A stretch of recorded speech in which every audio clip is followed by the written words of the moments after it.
മരണം ഇപ്പോഴൊന്നും വരില്ലെന്ന് അഹങ്കരിക്കുന്നവരാണ് നാം. എന്നാൽ എന്റെയും നിങ്ങളുടെയും മരണം എപ്പോഴാണെന്ന് ഉദ്ദേശിച്ചിരിക്കുന്നത് അള്ളാഹുവിന് മാത്രമേ അറിയുകയുള്ളൂ. മരണത്തിൽ നിന്നും എത്ര ഓടിയാലും മരണം നിങ്ങളെ പിടികൂടുക തന്നെ ചെയ്യുമെന്ന് വിശുദ്ധ ഖുർആൻ ഉണർത്തുന്നു.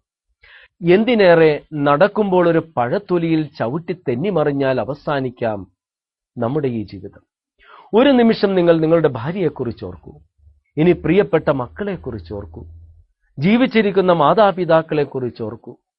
അടുത്ത ബന്ധുക്കളെയും സുഹൃത്തുക്കളെയും കുറിച്ച് ഓർക്കൂ. മനോഹരമായ നിങ്ങളുടെ വീടുകളെക്കുറിച്ച് ഓർക്കൂ. നിങ്ങളുടെ വാഹനങ്ങളെയും സ്വത്തുക്കളെയും കുറിച്ച് ഓർക്കൂ. നിങ്ങൾ ഇഷ്ടപ്പെടുന്ന സ്ഥലങ്ങളെക്കുറിച്ച് ഓർക്കൂ. ഇനി നിങ്ങൾ മരിച്ചു കിടക്കുന്നതായി ഒന്ന് സങ്കല്പിക്കുക. വെള്ള തുണിയിൽ പൊതിഞ്ഞ് നിങ്ങളെ കിടത്തിയിരിക്കുന്നു.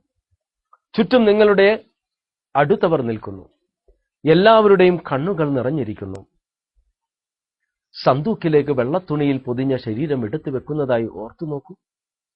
ആ സന്തൂക്കും എടുത്ത് നിങ്ങളെ മസ്ജിദിലേക്ക് കൊണ്ടുപോകുന്നു.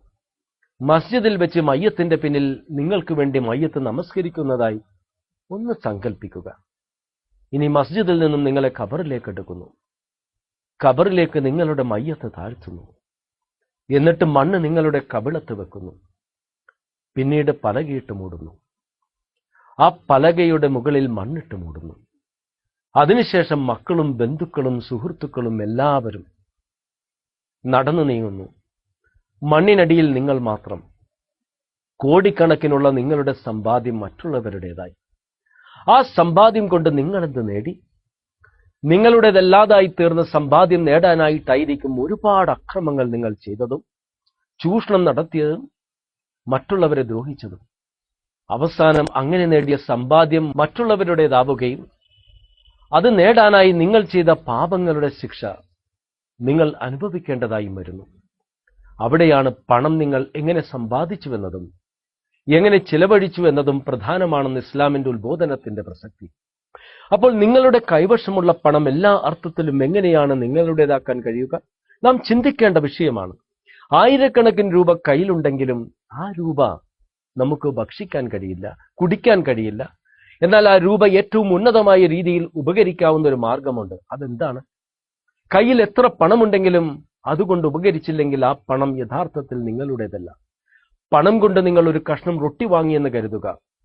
അടുത്ത നിമിഷത്തിൽ നിങ്ങൾ മരിച്ചുപോയാൽ അത് നിങ്ങളുടേതല്ലാതെയായിത്തീരും.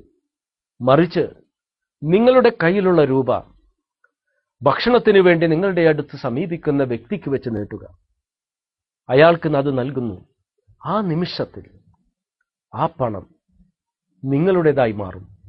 കാരണം അതിനുള്ള പ്രതിഫലം പരലോകത്ത് വെച്ച് പ്രപഞ്ചനാഥനായ സ്രഷ്ടാവ് നിങ്ങൾക്ക് നൽകും.